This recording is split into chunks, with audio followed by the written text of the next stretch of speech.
دنیا بھر میں اس وقت کرونا وائرس سے 1,11,862 کیس رپورٹ ہو چکے ہیں، جبکہ 3,893 افراد ہلاک اور 62,722 صحتیاب ہو چکے ہیں۔ کرونا وائرس سے دوسرے نمبر پر سب سے زیادہ جانی نقصان اٹلی میں ہوا، جہاں اب تک 367 لوگ ہلاک ہو چکے ہیں۔ اٹلی کے چیف آف آرمی اسٹاف بھی کرونا وائرس کے مرض میں مبتلا ہو گئے۔ ہلاکتوں کے اعتبار سے تیسرا سب سے زیادہ متاثر ملک ایران ہے، جہاں ہلاکتوں کی تعداد 237 تک پہنچ گئی ہے۔ چین کا اگلے ماہ کرونا وائرس کے لیے ویکسینز متعارف کرانے کا اعلان۔ چین نے ایک ایسے موقع پر جب دنیا بھر میں نئے کرونا وائرس کے متاثرین کی تعداد 1 لاکھ سے تجاوز کر چکی ہے، اعلان کیا ہے کہ وہ اگلے ماہ ویکسینز متعارف کرانے والا ہے۔ کرونا وائرس کی تشویش کے پیش نظر قطر نے اعلان کیا ہے کہ انہوں نے 14 ممالک کے مسافروں کے داخلے پر پابندی عائد کر دی ہے۔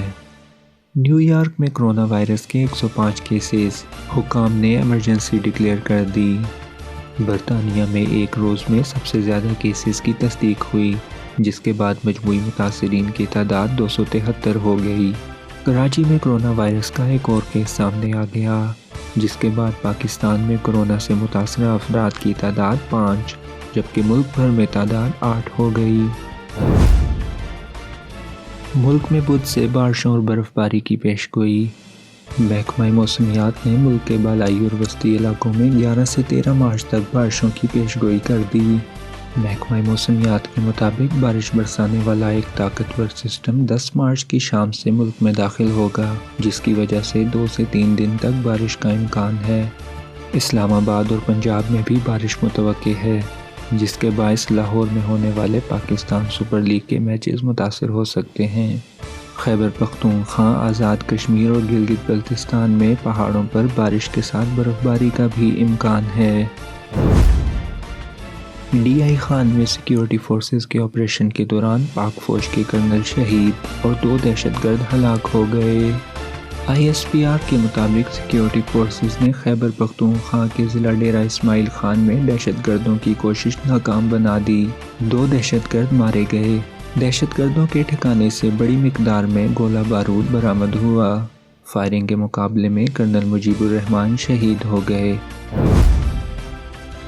خیبر پختونخوا میں بارشوں سے مختلف حادثات میں مزید 10 افراد جاں بحق۔ صوبائی حکومت کی جانب سے 14 مارچ تک شدید موسمی ہنگامی صورتحال کے اعلان کے بعد 8 مارچ تک خیبر پختونخوا میں بارش کے باعث مختلف حادثات میں مزید 10 افراد جاں بحق، جبکہ دیگر 18 زخمی ہو گئے۔ خیبر پختونخوا کے شمالی اضلاع میں طوفانی بارشیں اور شدید برف باری ہوئی تھی۔